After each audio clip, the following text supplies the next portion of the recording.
Let's look at 4 steps to help you build an emergency fund.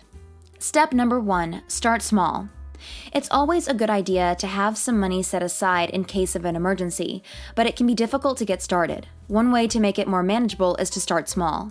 Instead of immediately aiming for a fund that will cover 6 months of expenses, try only saving up for 1 month or 2 weeks.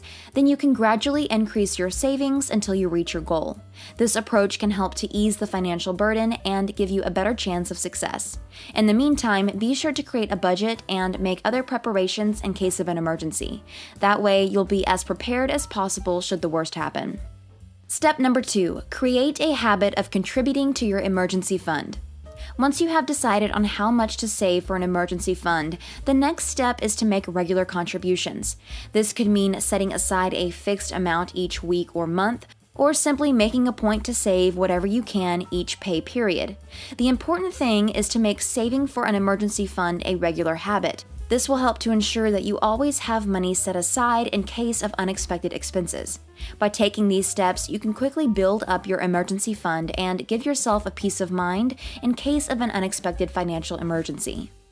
Number 3, keep your monthly spending low.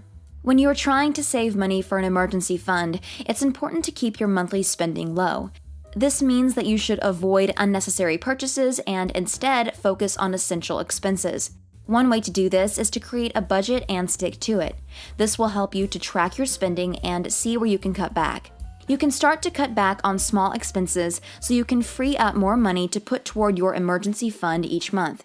When you don't buy that new pair of shoes and you stop eating out, you'll be able to add more money to your emergency fund. By keeping your monthly spending low, you can ensure that you have the resources available when you need them most.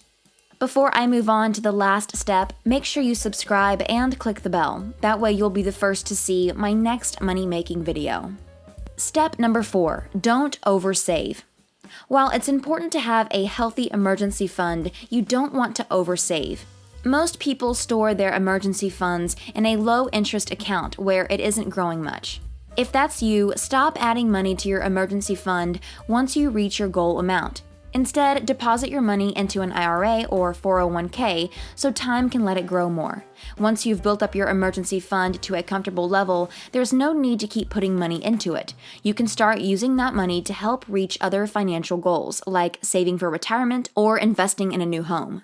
There's no right or wrong answer here, but it's important to remember that an emergency fund is meant to be just that, a safety net for unexpected expenses. It's not meant to be a long-term investment vehicle. So once you've reached your goal, don't be afraid to start using your money to improve your financial situation in other ways. Click the video on the screen to see another money-making video.